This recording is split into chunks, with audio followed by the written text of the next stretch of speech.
Salam saudara-saudara yang dikasihi Tuhan, dimanapun saudara berada, kita bersyukur kita boleh masuki bulan Februari, khususnya hari Valentine pada tanggal 14 Februari hari ini. Tentunya ini penuh dengan sukacita, walaupun di tengah pandemi, Tuhan tetap memberikan sukacita, kegembiraan kepada umat-Nya sampai hari ini. Kita akan mendengarkan firman Tuhan, tapi sebelumnya mari kita berdoa terlebih dahulu. Bapa kami yang di surga, kami mengucap syukur hari ini Tuhan memberikan kesempatan kepada kami untuk beribadah di rumah kami masing-masing, di tempat kami masing-masing. Dengan iman dan percaya Tuhan hadir memberkati kami.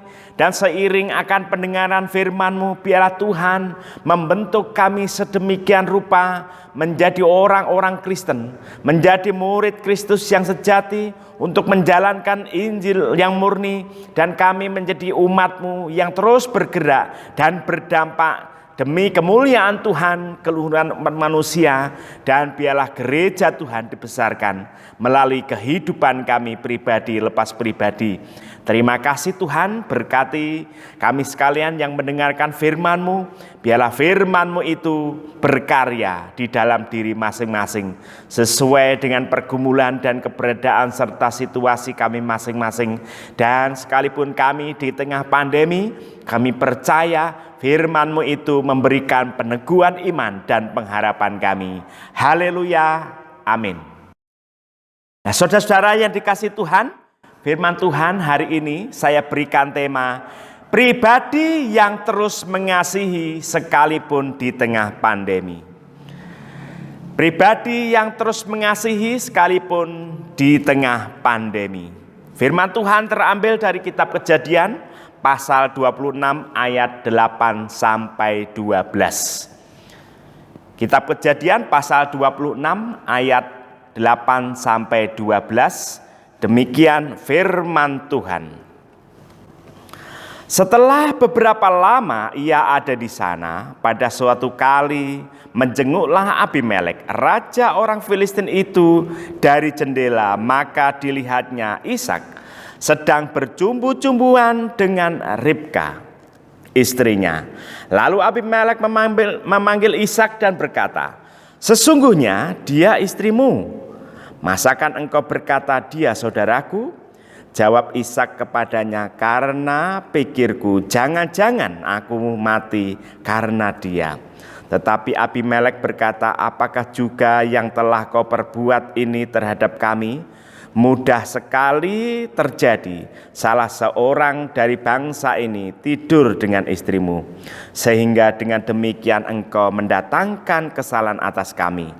Lalu Abimelek memberi perintah kepada seluruh bangsa itu, "Siapa yang mengganggu orang ini atau istrinya, pastilah ia akan dihukum mati."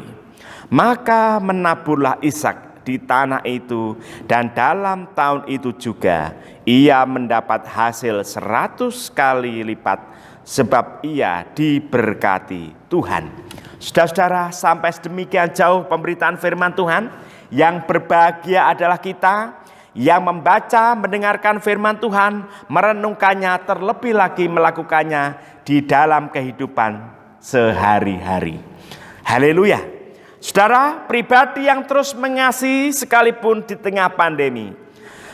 Saudara-saudara, tepat pada hari ini kita merayakan anak-anak muda atau seluruh dunia lah sekarang hari-hari ini menyatakan sebagai hari kasih sayang. Dengan istilah kerennya Valentine Day, begitu ya.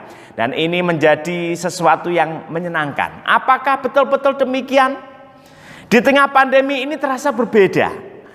Dan yang lebih mengerikan saudara-saudara, di kala pandemi ada hal-hal yang menyibakkan mata kita, membukakan mata kita tentang hal-hal yang di luar nalar, saudara. Di kala pandemi, angka perceraian di Indonesia itu meningkat. Orang yang antri bercerai itu seperti orang antri sembako, saudara-saudara.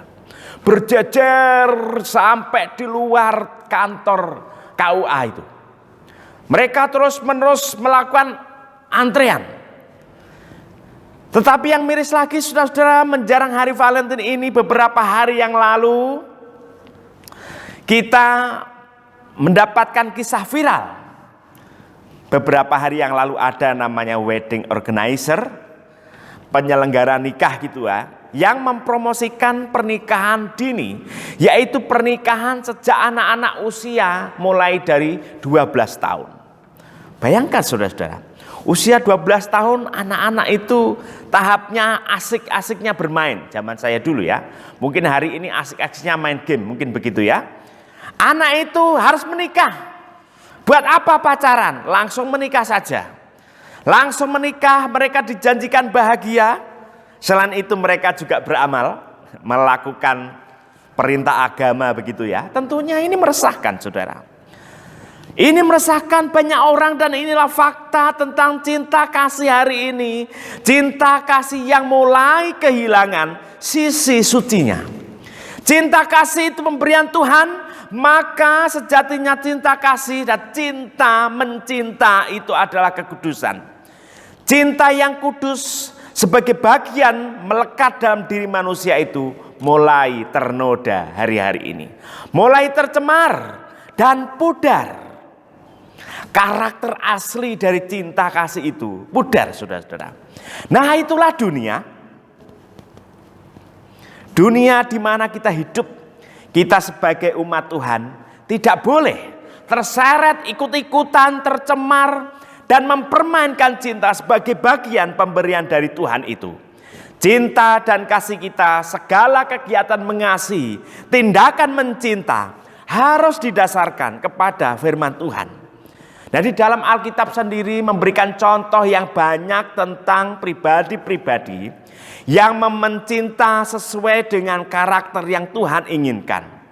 Nah salah satu tokoh yang menarik buat saya adalah Ishak.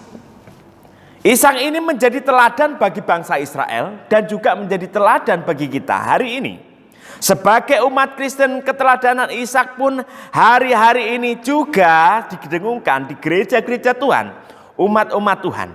Ishak dan Ribka salah satu contoh yang bisa kita teladani pada hari ini saudara-saudara. Sebagai bapa leluhur bangsa Israel, dia juga mengalami kesusahan yang berat.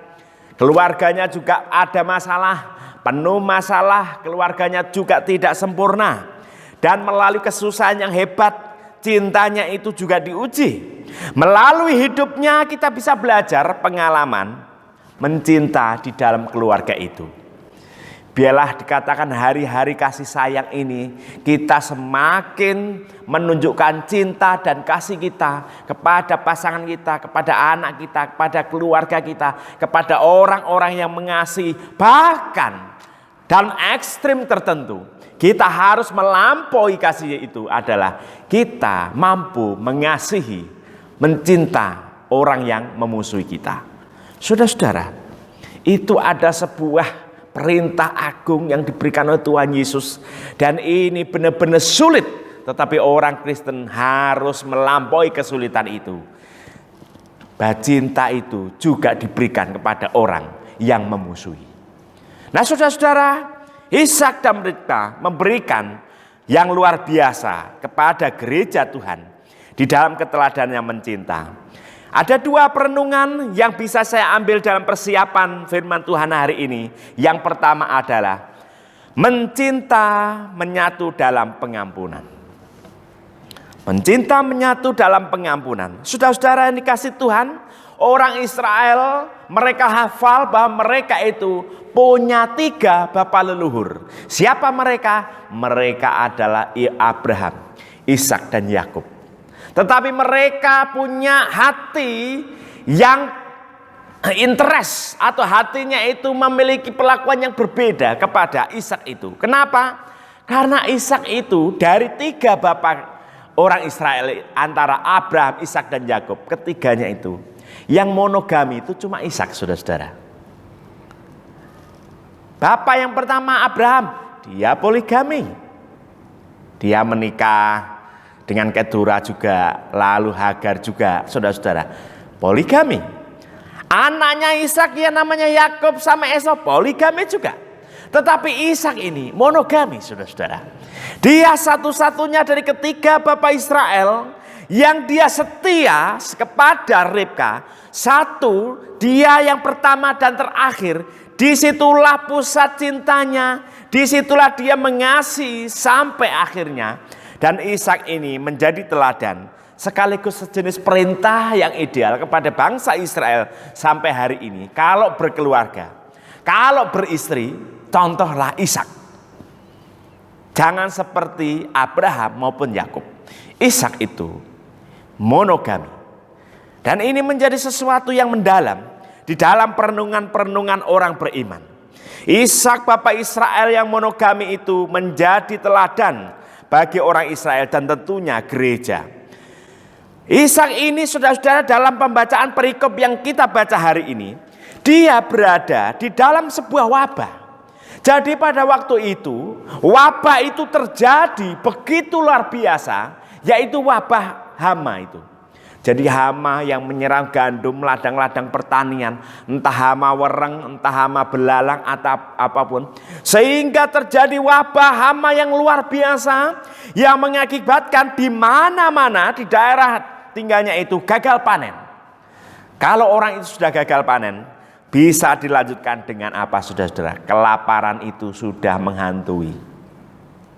Dunia pada waktu itu tidak seperti sekarang. Kalau sebuah daerah itu kelaparan, maka negara itu berhak mengajukan bantuan kepada negara-negara lain, berhak mengajukan kepada PBB, meminta bantuan pangan kepada orang-orang yang kelaparan itu. Bisa teratasi. Tetapi zaman dulu saudara ini seperti pandemi. Tidak ada pertolongan, orang itu harus punya inisiatif memutar otak bagaimana bisa survive di tengah kelaparan. Jadi karena hama menjadi gagal panen memberikan kelaparan. Oleh karena itu salah satu jalan keluar yang diambil keluarga Ishak dan Ribka itu adalah dia harus mengungsi. Bukan mengungsi ya tepatnya. Dia harus merantau ke daerah orang lain. Ke daerah yang paling dekat dirasa itu adalah daerah Filistin. Nah di tanah Filistin inilah saudara-saudara terjadi masalah. Wabah belum selesai, kelaparan sedang mengintai. Dia harus pergi ke tanah orang yaitu tanah Filistin. Nah di tanah Filistin ini orang-orang mereka tidak mengenal Allah Israel. Mereka adalah orang-orang yang babar. Mereka melakukan apa yang dia inginkan. Dan mereka sepertinya manusia tidak punya aturan. Termasuk kalau seorang laki-laki mengingini perempuan, dia harus mendapatkan. Kalau seseorang mengingini istri orang lain, dia juga harus mendapatkan. Jadi sudah terbiasa di situ terdengar bunuh membunuh, perkosa memperkosa, sudah terbiasa. Cinta itu selalu diartikan pemenuhan hawa nafsu, bukan pengabdian kepada Tuhan. Tetapi di tanah Filistin inilah saudara-saudara, Ishak mengalami pergumulan yang luar biasa. Dia melihat budaya yang begitu buruk, melihat budaya yang begitu mengerikan. Pikirnya Ishak saudara, supaya kamu selamat, aku selamat, maka ayo kita membuat sesuatu yang bertujuan untuk kebaikan bersama. Dalam hal ini ya saudara-saudara, ya Ishak terpaksa berbohong. Tidak ada di Alkitab dikatakan pembenaran bahwa apa yang dilakukan Ishak itu benar. Apa yang dilakukan Ishak, dia berbohong itu sesuatu yang memuliakan Tuhan dan dibenarkan Tuhan. Oh, tidak ada, saudara-saudara. Tetapi Ishak di situ dia terpaksa berbohong. Dia berbohong dan dia tahu setahu-tahunya, paham betul bahwa bohong itu tidak boleh. Bohong itu bagian dari karakter yang buruk. Dan Tuhan tidak berkenan, bahkan dosa bagi orang yang berbohong itu. Jadi saudara-saudara, Ishak berbohong. Berbohong di tengah orang Filistin itu. Dan dia berbohong di hadapan raja Filistin yang bernama Abimelek itu. Jadi saudara-saudara, ketika dia sedang berbohong itu, maka amanlah dia. Tetapi bayangkan saudara-saudara, ketika dia di Filistin berbohong itu, saudara-saudara, sebenarnya Ribka itu sangat hancur hatinya. Berarti ini cintanya ini nggak sampai mati. Dia takut risiko. Cintanya ini nggak total. Cintanya ini berarti berdasarkan situasi. Kalau situasinya baik ya cinta. Kalau situasinya tidak baik mengandung risiko, terancam nyawanya, dia nggak cinta. Bisa dikatakan begitu, saudara-saudara.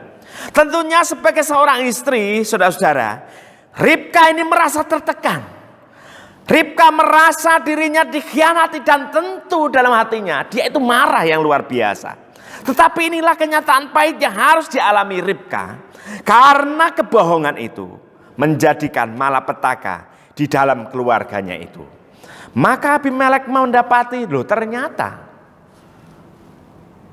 Ishak dan Ribka ini bukan kakak beradik, tetapi mereka itu suami istri. Ketika dari bilik jendela itu melihat sekilas itu, loh kok Ribka sama si Ishak ini kok cumbu-cumbuan, ternyata dia itu suami istri. Disitulah saudara-saudara mulai terbuka kedok, ternyata Ishak ini berbohong. Beruntung raja itu tidak membunuh, tetapi memberikan belas kasihan, meminta klarifikasi. Sebenarnya bagaimana sih saudara Ishak? Lalu Ishak menjelaskan tentang ketakutannya, tentang kekhawatiran, tentang latar belakangnya mengapa dia itu harus berbohong. Tetapi kebohongan itu sendiri sudah memberikan dampak yang tidak baik. Cinta itu tidak bisa dibarengi dengan kebohongan. Cinta itu dibarengi dengan kejujuran. Cinta itu tidak bisa dibarengi dengan tipu daya. Tetapi cinta itu harus dibarengi dengan ketulusan. Dan di sini sudah ternoda dengan kebohongan. Ribka sudah merasa dikhianati dan marah. Walaupun bagaimanapun dia tidak bisa apa-apa karena keadaan, tetapi justru melalui Abimelek terbuka, ada klarifikasi, dan melaluinya itu ada sebuah perlindungan. Lalu Abimelek mengatakan bahwa ini adalah istrinya, maka siapapun yang menghendaki, mendekati atau menjamah istri Ishak ini, siapapun yang menjamah Ribka, risikonya itu dihukum mati. Saudara-saudara, kejujuran Ishak itu membawa dampak yang baik. Pengakuan, keterbukaan itu memberikan dampak yang baik. Apa yang selama ini ditakuti Ishak ternyata tidak terjadi dan akhirnya dia justru dilindungi. Saudara-saudara, disitulah saudara kita melihat kebesaran hati Ribka. Dia memelihara cinta yang ada di dalam keluarga itu. Dia memelihara kasih yang sudah ada dalam keluarga itu, saudara-saudara, dengan pengampunan. Bagaimanapun mungkin karena keadaan, toh dia tetap mengampuni dan dia tetap bersama dengan Ishak. Saudara-saudara, itulah hakikat mencinta itu selalu menyatu dalam pengampunan. Cinta yang benar, cinta yang dikenal di dalam Tuhan, itu adalah cinta yang menyatu dalam pengampunan. Ingat saudara-saudara, perumpamaan tentang anak yang hilang. Itu sebenarnya perumpamaan anak yang bandel, anak yang kurang ajar. Tetapi justru di situ saudara, dia mengasihi anaknya, memberikan apa yang terbaik kepada anaknya, apa yang menjadi haknya diberikan, warisannya diberikan karena kasihnya. Padahal orang tuanya belum mati, walaupun begitu anaknya tetap diberikan haknya, dikasihnya. Tetapi saudara, dia melakukan apa yang dia tidak baik, bahkan dia itu berdosa. Tetapi disitulah pengampunan itu justru diberikan kepada anaknya itu. Tuhan Yesus pun begitu. Dia dikhianati sama Petrus itu, tetapi dia toh mengampuni. Dia kan Tuhan, Pak. Saya ini kan manusia. Saya itu tahu rasa sakitnya dikhianati. Rasa marah karena dikhianati. Saudara-saudara, pengampunan itu bukan sesuatu yang mudah. Saya ingat dosen pastoral saya, dosen konseling saya mengatakan, pengampunan itu adalah kerelaan dilukai untuk kedua kali.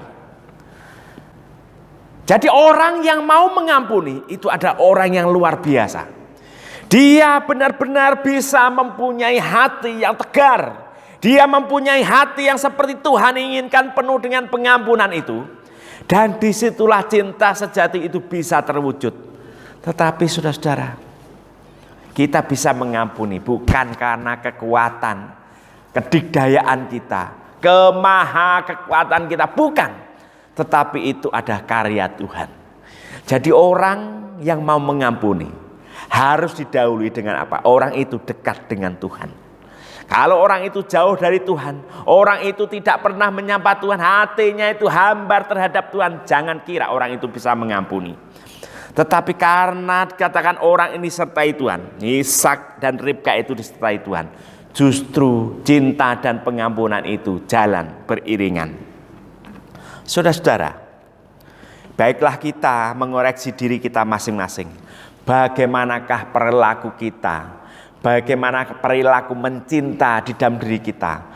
Apakah itu beriringan dengan pengampunan atau justru disisipi dengan tipu, bohong, dan pengkhianatan? Marilah kita meminta Tuhan untuk mentransformasi kehidupan mengasihi kita, supaya kita semakin layak di hadapan Tuhan dan kita punya kekuatan untuk mewujudkan cinta kasih itu sekalipun di masa pandemi. Itulah yang pertama, saudara-saudara. Mencinta menyatu dalam pengampunan. Yang kedua, mencinta nyata dalam kebersamaan. Mencinta itu menyata dalam kebersamaan. Maksudnya apa, saudara-saudara? Orang yang mencintai itu punya kerinduan yang besar untuk hidup bersama-sama. Istilahnya orang itu living together, spending time together. Jadi hidupnya itu ingin selalu bersamaan dan orang itu menghabiskan waktu bersama-sama. Itu bisa nyata kalau orang itu benar-benar mempunyai cinta yang sejati didasarkan kepada cinta kepada Tuhan. Kalau kita itu merasa mencintai Tuhan, tapi kalau kita tidak mencintai manusia, ya omong kosong begitu ya. Kalau orang itu mencintai binatang, nggak mencintai manusia, banyak saudara. Ya. Tetapi saudara-saudara, cinta yang didasarkan kepada firman Tuhan, seharusnya dampak baiknya itu bisa dirasakan di dalam kebersamaan itu. Di dalam keluarga pun kebersamaan itu menjadi kunci bagi kelanggengan dalam sebuah keluarga itu. Saudara-saudara, pengampunan akan memberi dampak yang sehat bagi komunitas, baik keluarga maupun gereja. Dan pengampunan itu membuat cinta itu terus-menerus diperbarui, bahkan ditransformasi. Oleh karena itu, karena ada cinta dan pengampunan dalam diri keluarga Ishak ini, maka mereka bisa bersama-sama dan terus bersama-sama melakukan sesuatu bersamaan dan terus-menerus. Ayat 12 dikatakan, maka menaburlah Ishak di tanah itu. Dan dalam tahun itu juga ia mendapat hasil 100 kali lipat. Sebab ia diberkati Tuhan. Kesatuan kerukunan itu mendatangkan berkat. Kalau orang itu tidak rukun, orang itu bermusuhan, orang itu tidak ada pengampunan, orang itu tidak ada kasih, maka berkat itu akan menjauh.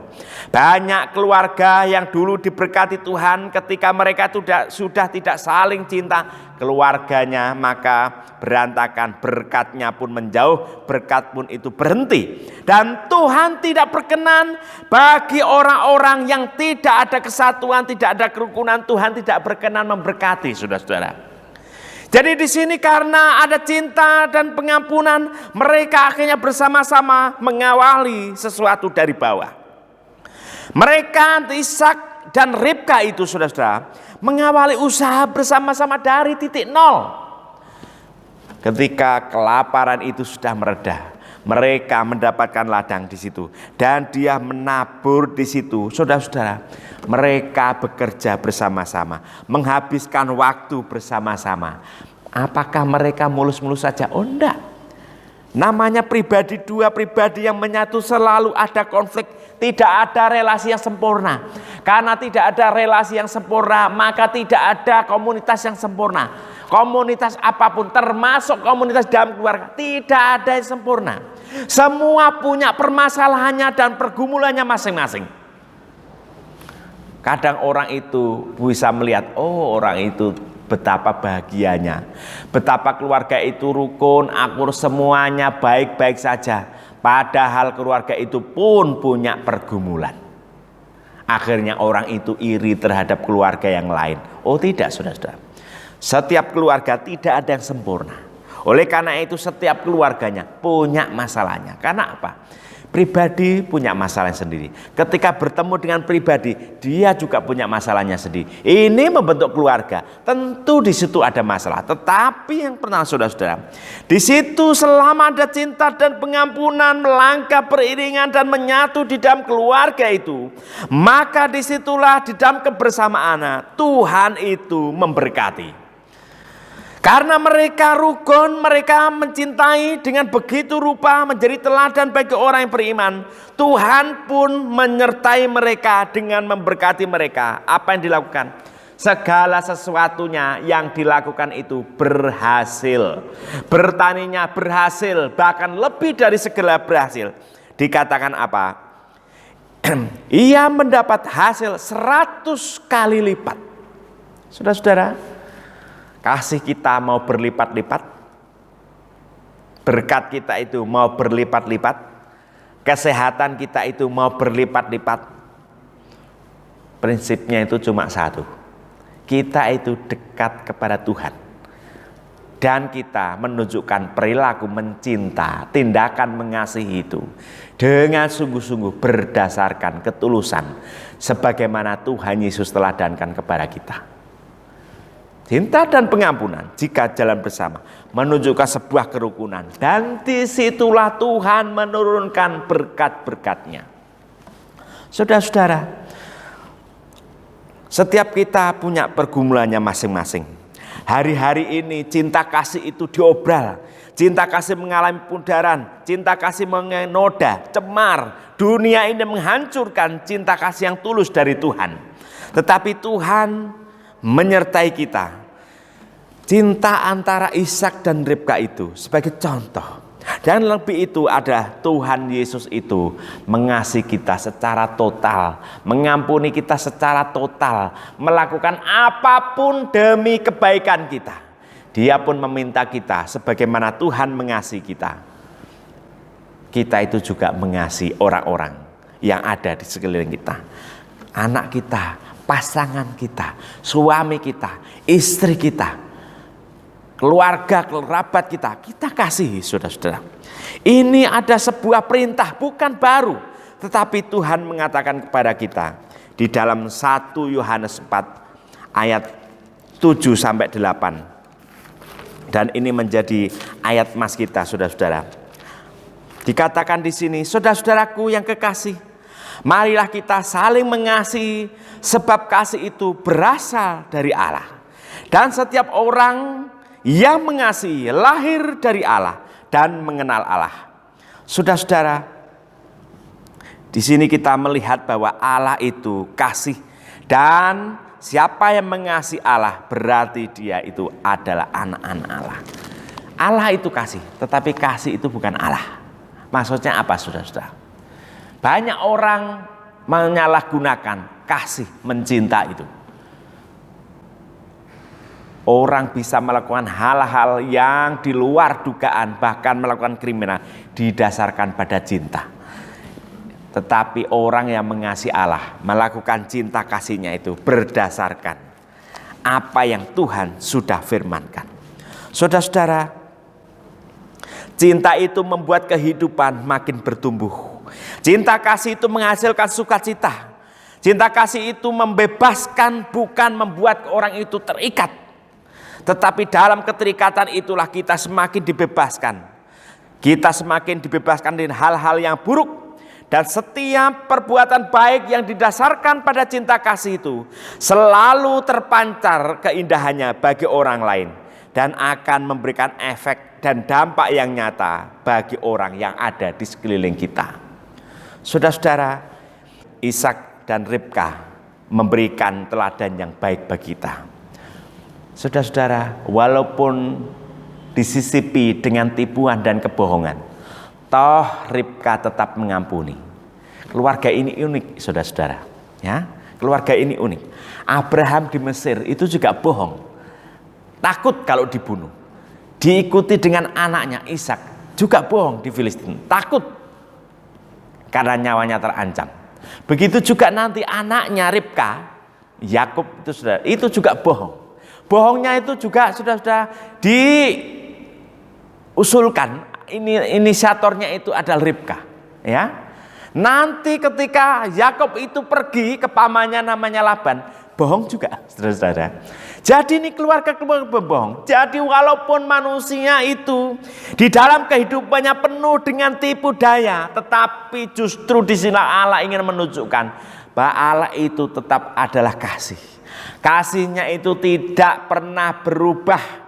Kasih setianya itu hadir di dalam diri orang-orang yang berlaku bohong itu. Orang yang berdosa, penuh dosa, dia kasihi. Sekarang giliran kita itu adalah mengasihi orang-orang yang ada depan kita, di lingkungan kita, dalam cinta kasih itu sebagaimana Tuhan mengasihi kita. Bahkan di tengah pandemi ini, saudara-saudara, kita harus percaya bahwa Tuhan pun memberikan kasih setianya. Dia mencintai kita. Dia tidak pernah undul menarik cintanya dari kita sekalipun di tengah pandemi. Oleh karena itu kita dikuatkan dan kita ditambah-tambahkan pengharapan kita akan Dia. Ditambah-tambahkan kekuatan bagi kita untuk menjadi pribadi yang terus mengasihi sekalipun di tengah pandemi. Saudara-saudara, sebagai penutup, ada seorang yang bernama Grand Amato. Grand Amato ini, saudara-saudara, dia suatu kali ketahuan oleh bapaknya mencuri kartu kreditnya. Mencuri kartu kreditnya sampai 2,8 miliar. Kemudian dia itu minggat setelah ketahuan mencuri kartu kredit berapa miliar itu, kemudian dia minggat ke bibiknya. Di bibiknya itu juga dia mencuri, saudara-saudara. Mencuri kartu kredit bibiknya. Setelah ditelusuri ternyata namanya Grand Amato ini terobsesi. Dia mempunyai pacar yang dimana pacarnya itu sangat cantik.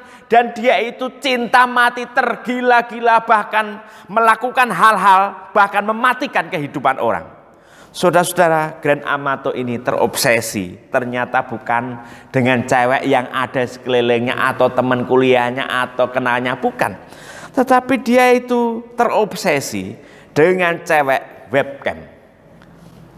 Jadi orang itu bisa berjumpa seperti video call begitu, saudara-saudara. Tiap malam begitu, saudara. Jadi orang ini, Grand Amato ini orang Amerika, California. Tetapi ceweknya itu berada di Bulgaria sana. Cewek berasal dari Bulgaria bernama Sylvie Vensilsavova. Itu saudara-saudara, tiap malam ketemu, tiap malam akhirnya si Grand ini mulai terobsesi. Bahkan dia mencuri kartu kreditnya itu sampai 3 miliar. Dia menipu sana sini karena dia mulai dimarahin orang tuanya. Akhirnya dia melakukan hal-hal yang justru mengerikan. Saudara-saudara, itulah dunia kita hari-hari ini. Cinta itu bukan sesuatu yang sakral. Kasih itu tampaknya bukan sesuatu yang harus diusahakan. Tetapi karena pengaruh dunia yang luar biasa ini akhirnya memudar makna cinta yang suci dari Tuhan itu, pudar begitu rupa. Tetapi kita sudah dipanggil pada hari ini. Marilah kita mensyukuri setiap cinta kasih dari Tuhan. Marilah kita mensyukuri orang-orang yang mencintai diri kita. Marilah kita mensyukuri orang-orang yang mau kita cintai. Dan tetaplah mencinta dan mengasihi walaupun kita sedang diuji di tengah pandemi ini. Bila Tuhan memberikan kekuatan kepada kita untuk terus mencintai, mengasihi, bahkan kepada orang-orang yang tidak patut kita kasihi. Tuhan Yesus memberkati. Amin.